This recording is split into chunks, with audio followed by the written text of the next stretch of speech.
which is exploring the role of Sikh soldiers within the British Indian Army in the World Wars and the impact on well-being and identity. So 150,000 Sikhs approximately fought in the World Wars, 83,000 approximately gave their lives, yet 100% of Sikh youths within our study did not see themselves reflected in the education system. This epistemic violence is with real psychological wounds.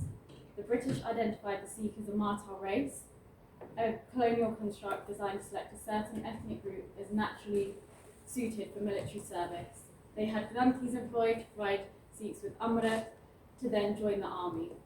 This fusion of military discipline and religion embodied the ideal model for the military service. To provide you with some personal background of why this relates to myself, the photo that you'll see now on the slide is my banana from my mum's side, my great-grandfather who fought in World War II in Malaysia. He was also a general in World War II. Here's another photo of him, and the next photo is his Quran that he was given by the British whilst he served in the army. The next photo is a photo of my Bardada from my dad's side, who also fought in World War II in Malaysia. And these are his medals that we have within the family home today. To provide you with some literature and context, so this exclusion maintains structural white supremacy in schools alongside white ignorance. It's an active process of ignoring, denying or distorting historical and social realities. AQA lesson plans currently include colonial history, however the focus remains on slave trade. Any content related to the British Empire's impact on colonies is overlooked, creating a sanitized version of history. The Department for Education 2022 decided there's a need for diversity development of a model history curriculum that was meant to materialize in 2024, however we are still yet to see that published. This reflects the lack of commitment to curriculum reform.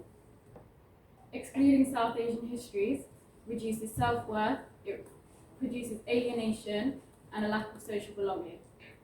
It also lowers academic engagement and disrupts identity formation. South Asian communities, however, sustain identity through oral histories, archives, and youth-led activism. Current movements, such as the Why is My Curriculum White, explores Eurocentric biases in education. It's sparked by student-led calls for an inclusive curriculum. However, they face challenges such as structural resistance, and there's this limited systemic change that has occurred. Therefore, the gap in the literature is that despite current movements, Sikh soldiers' exclusion from history and its impact on Sikh youth is not being explored. My research aim was to examine the viewpoint of Sikh youth regarding the omission of Sikh soldiers, contributions to the world wars in the UK education curriculum, and explore the implications of this omission on Sikh youth's identity formation and psychological well-being. My two research questions, the first one is, what are the viewpoints of Sikh youth on Sikh soldiers not being represented within their education despite being part of the British Army? And how do Sikh youth perceive this omission has impacted upon their identity? The methodological approach that I used was reflective thematic analysis, which supports my thesis by enabling a critical examination of how power, ideology, and discourse shape participants' perspectives of the curriculum. It's rooted in a constructionist paradigm. It allowed me to actively interpret meaning, uncover implicit assumptions, and highlight how dominant narratives such as Eurocentrism are reproduced or challenged in educational settings. A social constructionist approach allowed the study to investigate how historical knowledge and the curriculum content are produced, contested, and legitimatized through discourse, power, and social interactions. It foregrounds the role of language, institutions, and cultural norms in shaping what is considered and valid historical knowledge. An anti-realist, relativist ontology allowed the study to reject the idea of a single objective historical truth, instead recognizing that different groups construct different equally valid versions of history. This supports critical examination of dominant Eurocentric narratives and legitimizes alternative or marginalized historical accounts. So from my study, 5 main themes were identified and 1 sub-theme, and I'll go through these now. So the first theme is uncovering identity through alternative learning resources.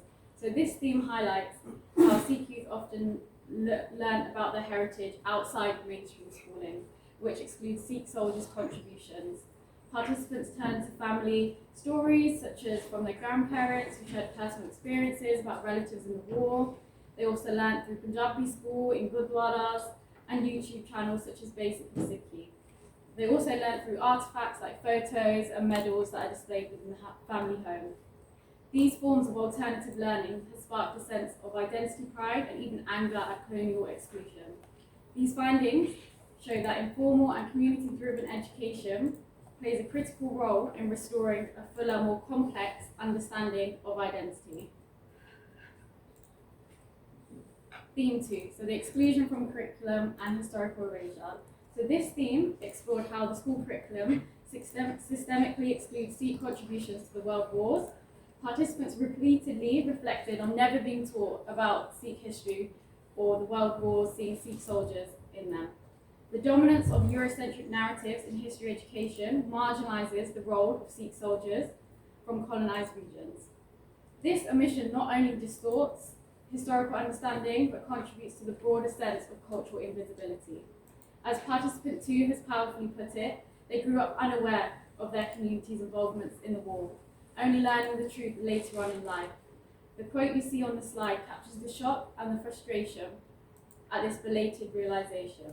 This exclusion is not accidental, it is a reflection of deeper structural choices about what and who is represented. The curriculum silence sends a message about who belongs in the national story.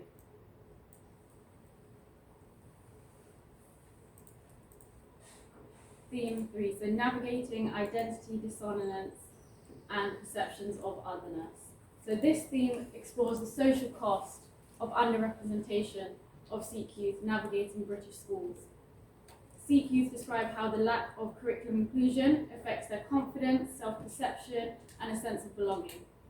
The quote from participant 1 captures the internalization of this exclusion, describing a conscious decision to conceal their religious and cultural identity out of fear. This is not just a personal response, but a structural issue rooted in educational neglect. The absence of Sikh narratives in history has led Sikh youth to question their place in society, reinforcing perceptions of otherness. As one participant noted, without being taught about Sikh soldiers, they grew up believing that their people had done nothing. These accounts reveal invisibility in education leads to identity dissonance, a sense of being in but not part of Britain. Increased representation is not just about curriculum changes. It's about restoring confidence and affirming identity and enabling Sikh youth to be their truer, prouder selves. Theme 4, cultural marginalization and misidentification. This theme delves into the lived reality of Sikh youth being misidentified, marginalized, and subjected to stereotypes due to a persistent lack of cultural awareness within the British education system. As participant 6 quotes capture the essence of this experience, a simple act of wearing a ghada, a central symbol of the Sikh faith, is met with ignorance and institutional resistance. That a student must convince teachers to Google a core aspect of the Sikh faith, just to shows how absent Sikh understanding is from schools. Theme 5, emotional impact and psychological effects. So this theme explores the emotional psychological impact of this exclusion. So participant 3 shares feelings of frustration, disappointment at Sikh soldiers not being represented, expressed anger and sadness over the absence as well, highlighting a deep sense of loss and invisibility. This theme shows how systemic neglect harms Sikh youth and their emotional well-being, underscores the urgent need for inclusive education that affirms their identity and history. Theme 6, advocacy for educational representation and change. So Sikh youth confront institutional neglect by actively advocating for their history to be recognised in the education system. In this quote from participant 6, it encapsulates a profound emotional tension, pride in achieving representation, but also frustration in how delayed and limited it was. This reactive acknowledgement after years of silence exposed the systemic gaps that render Sikh contributions invisible. Next is our sub-theme. So this describes how inclusion of Sikh history and identity in the curriculum fosters both personal empowerment and social validation among Sikh youth. Again, participant 6's reflection highlights the deep cultural pride tied to turbans. If they had learnt about Sikh soldiers who wore the flag in battle, they would have felt empowered to wear it with dignity. In everyday life, seeing it as a personal symbol of legacy and honour, this suggests that historical recognition in curriculums can help destigmatise visible markers of Sikh identity in British schools. So answering research question 1, Sikh youth see the submission of Sikh soldiers and intentional exclusion rooted in systemic racism, and it's not accidental. This erosion denies their historical and cultural contributions with British history. Answering research question 2, the omission impacts Sikh youth by fragmenting their identity, lowering cultural pride, and reinforcing feelings of marginalisation within the education system.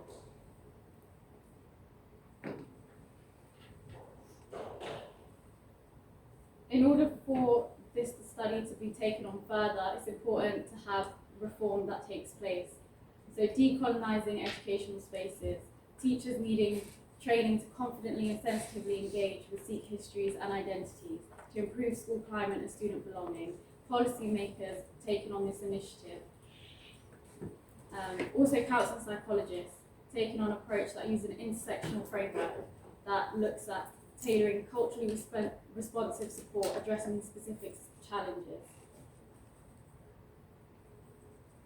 So the study's strength lies in the rich qualitative data capturing authentic Sikh youth experiences that are often overlooked in research.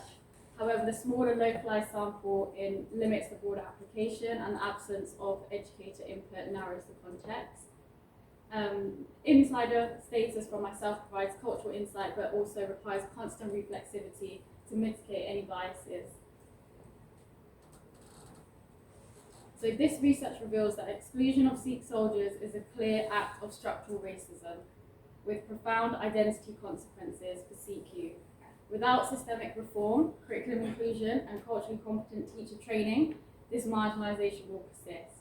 Moving forward, educators, policymakers, and psychologists must unite under a social justice framework to create truly equitable spaces that empower Sikh youth to thrive. This is not just an academic issue, but a critical social imperative demanding immediate action. Thank you.